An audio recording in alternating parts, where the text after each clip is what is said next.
Assalamualaikum warahmatullahi wabarakatuh. Alhamdulillah wassalatu wassalamu ala rasulillah.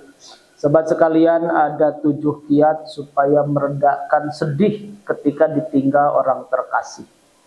Ya, kita ditinggal wafat oleh ibu kita, oleh ayah kita, atau suami, atau istri kita, atau anak. Maka tentu manusiawi sedih, tetapi ada kiat supaya kita bisa segera melanjutkan hidup walaupun didera kesedihan yang mendalam. Mana 7 kiat supaya meredakan sedih ditinggal orang terkasih? Itu ada 7. 1, mengingat dan meyakinkan diri kembali atas iman terhadap qada dan qadarnya Allah Subhanahu wa taala. Jadi kita meyakinkan diri lagi bahwa semua yang terjadi semuanya ada dalam qada dan qadarnya Allah Subhanahu wa taala, dan kita sebagai orang beriman kan rukun iman yang ke-6 itu harus menerima kepada qada dan qadar baik maupun buruk menurut sisi manusia, karena itu semua dari Allah Subhanahu wa taala. Yang nomor kedua, berpikir dan meyakini bahwa kelak di akhirat kita akan berjumpa lagi dengan almarhum almarhumah. Nah, ini yang akan membuat kita tidak berlarut-larut sedih. Toh nanti di akhirat bakal ketemu lagi sama ayah kita. Toh di akhirat nanti bakal ketemu lagi sama ibu kita.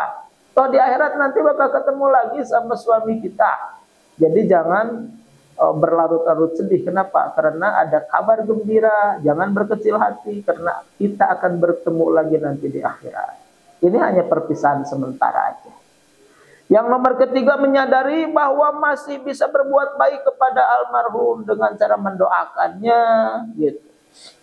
Supaya beliau ada dalam naungan rahmat Allah, dilapangkan kuburnya. Jadi jangan berkecil hati. Kenapa? Karena kita masih bisa berkomunikasi, walaupun komunikasinya lewat doa.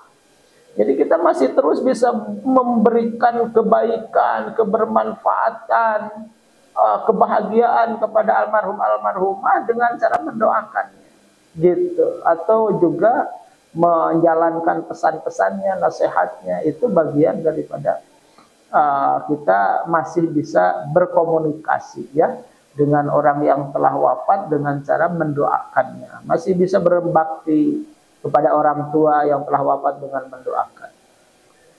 Selanjutnya yang nomor keempat, menyibukkan diri ibadah taqarrub kepada Allah dengan sholat, zikir, tilawah, gitu, dan amalan-amalan sunnah lainnya. Jadi kalau sedih mendera kita, sedih yang begitu sangat tak terperi menurut kita, maka segera dekati Allah, maka tiba-tiba kita akan lapang, akan tenang, ya, akan ridho, akan ikhlas. Kenapa? Karena toh semuanya ini adalah takdir Allah.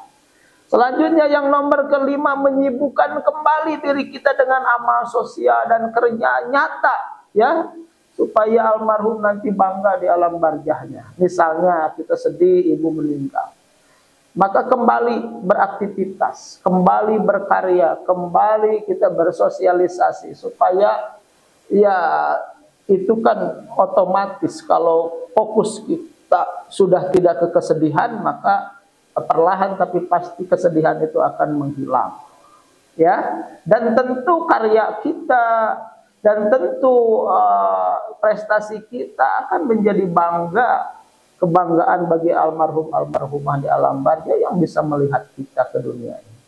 Selanjutnya yang nomor ke-6, selalu memastikan diri dalam kesolehan supaya doa dan amal kita jadi jariah yang mengalir kepada almarhum-almarhumah. Jadi supaya ya kita bisa membahagiakan beliau-beliau, ya kita memastikan diri supaya soleh, karena doa anak soleh kan yang akan sampai jadi amal jariah bagi orang tuanya. Kita berbuat baik, maka akan sampai pahalanya kepada kedua orang tua kita. Jadi dengan amal baik, dengan kesolehan kita, itu akan membahagiakan beliau-beliau di alam barzah. Dan yang terakhir, meyakinkan diri bahwa hidup harus terus berjalan, ya, dan terus menghimpun amalan supaya kelak dibersamakan lagi dengan almarhum di surga. Jadi justru ketika wafat orang-orang tercinta kita itu membuat kita lebih soleh, membuat kita lebih banyak beramal supaya nanti dikumpulkan kembali di surganya Allah Subhanahu Wa Taala. Jangan sampai nanti salah alamat. Orang tua kita di surga, tapi karena kita nggak benar akhirnya nggak ketemu. Nauzubillah, kita di neraka, orang tua kita di surga, ya nggak ketemu dong.